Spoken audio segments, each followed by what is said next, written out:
ஐந்து கரத்தோனை போற்றி, ஆணை முகத்தானை போற்றி, மூஷிக வாகனனை போற்றி, மூலப்பரம்பொருளை போற்றி, சித்தி புத்தி விநாயக பெருமானை போற்றி. குருவே சரணம். இணையத்தாள் இணை மீதங்களுக்கு வணக்கம். இது 2025 குரு பெயர்ச்சிக்கான ராசி பலன். 2025 15ஆம் தேதி மே மாதம் குரு பெயர்ச்சி ஆகிறாரு. ரிஷப ராசிலேருந்து பெயர்ச்சி ஆகி மிதுனத்துக்கு போகிறார். சரி, இது எந்த வகையில் மாற்றங்களை நன்மைகளை ரிஷபத்துக்கு தரும், அதாவது ரிஷப ராசியில் பிறந்தவங்களுக்கு தரும் அப்படிங்கிறத பார்க்கலாம். ரிஷப ராசியை பொறுத்த வரைக்கும் இது வரைக்கும் ஜென்மத்தில் குரு இருந்தார். குரு ராசியிலே சஞ்சரிக்கிறது ஒரு சிறப்பு தான் அப்படிங்கிறத நம்ம சொல்லித்தான் ஆகணும். ஏன்னா 5ஆம் வீட்டை பார்ப்பார், 7ஆம் வீட்டை பார்ப்பார், அதை பாகிஸ்தானத்தை பார்ப்பார். இதனால் அந்த அவரோட பார்வையினால் பல நன்மைகளை இது வரைக்கும் அமைச்சிரும். இது இப்போ 2ஆம் வீட்டுக்கு வர்றாரு.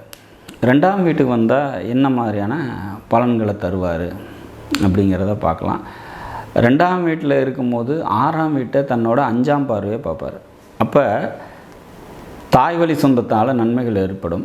வேலைக்கு போயிட்டுருக்கீங்க அப்படின்னாக்கா வேலையில் ப்ரொமோஷன் கிடைக்கிறதுக்கான வாய்ப்புகள் உண்டு. வேலை நல்லபடியாக அமையும். இது வரைக்கும் வேலை இல்லாமல் கஷ்டப்படுறீங்க அப்படின்னா வேலை கிடைக்கிறதுக்கான வாய்ப்புகள் உண்டு அப்படிங்கிறத நம்ம எடுத்துக்கலாம். 6ஆம் வீடு தைரியம், தன்னம்பிக்கை, வீரியம் இதெல்லாம் அதிகரிக்கக்கூடிய வகையில் சூழ்நிலைகள் அமையும் அப்படிங்கிறதையும் நம்ம எடுத்துக்க முடியும். 6ஆம் வீட்டை குரு பார்க்குறது எதிரிகளை வெல்லக்கூடிய, கடன் பிரச்சனையில் இருக்கிறீங்க அப்படின்னா அதெல்லாம் கொஞ்சம் மட்டுப்படுறதுக்கான வாய்ப்புகள் மிக அதிகமாக உண்டு அப்படிங்கிறத நம்ம உறுதியாக சொல்ல முடியும் இந்த குரு பெயர்ச்சியில். சரி, அடுத்ததாக 7ஆம் பார்வையை உங்களோட 8ஆம் வீட்டை பார்க்குறாங்க. 8ஆம் வீடு ஆயுள் ஸ்தானம், அல்லது வெளியூர் பயணம், இடம் மாற்றம், இந்த மாதிரியான விஷயங்களை குறிக்கிறதுனால இதெல்லாம் சுமூகமாக நடக்கிறதுக்கான வாய்ப்புகள் உண்டு. உடல் ரீதியான தெளிவு ஏற்படும் அப்படிங்கிறத நம்ம எதிர்பார்க்கலாம். சரி, அடுத்தது பாக்கியஸ்தானம், அதாவது 9ஆம் பார்வை அப்படிங்கிறது, பாக்கிய பார்வை அப்படிங்கிறது குருவுக்கு உண்டு.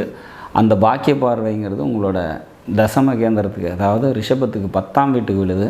இது மிகவும் சிறப்பு அப்படின்னு சொல்லலாம். சொந்த தொழில் செஞ்சிட்டு இருக்கவங்களுக்கு தொழில் நல்லாயிருக்கும் அப்படிங்கிற மாதிரியான ஒரு அமைப்பு. மொத்தத்தில் இந்த குரு 2ஆம் வீட்டில் இருக்கிறது சிறப்பு தான் அப்படிங்கிறத உறுதியாக சொல்லலாம். ரிஷபத்தை பொறுத்த வரைக்கும் இந்த இப்போ இருக்கக்கூடிய நிலைப்பாடுகள், கிரக பெயர்ச்சிகள் அனைத்துமே ஒரு நல்ல நிலையில் இருக்குது அப்படிங்கிறதுல மாற்று கருத்தில். 10ல் ராகு பெயர்ச்சியாகி உட்கார போகிறாரு. அது குரு பார்வையோடு இருக்கும்போது இன்னும் சிறப்புகள் ஏற்படும் அப்படிங்கிற மாதிரி சொல்லலாம். 10ல் ஒரு பாம்பாவது பாவியாவது இருக்கணும் அப்படிங்கிறது ஜோதிட கணக்கு. அந்த வகையில் இந்த 12 ராசிகளில் அதிக நன்மைகள் பெறக்கூடிய ராசி ரிஷப ராசி அப்படிங்கிறத எடுத்துக்கலாம். இந்த குரு பெயர்ச்சி கூடுதல் நன்மைகளை தரக்கூடிய ராசிகளில் இந்த ரிஷப ராசியும் ஒன்று அப்படிங்கிறதுல மாற்று கருத்து இல்லை.